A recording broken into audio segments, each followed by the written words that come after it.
Aš, Jovita Aleksejūnienė, nekilnojamo turto brokerė, parduodu Vilniaus senamiestyje Švento Stepono gatvėje vieno kambario butą. Vienas iš privalumų yra tai, jog 4. aukštas yra rakinamas ir turi savo atskirą įėjimą. Šis koridorius yra bendras ir priklauso abiems butams.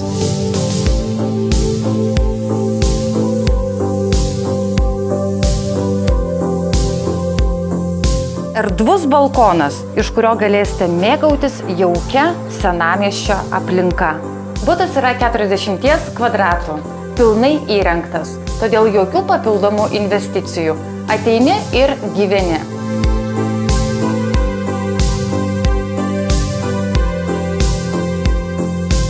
Namas randasi strategiškai patogioje vietoje, šalia ugdymo įstaigos, viešojo transporto stotelė, o Rotušės aikštę pasieksite vos per kelias minutes.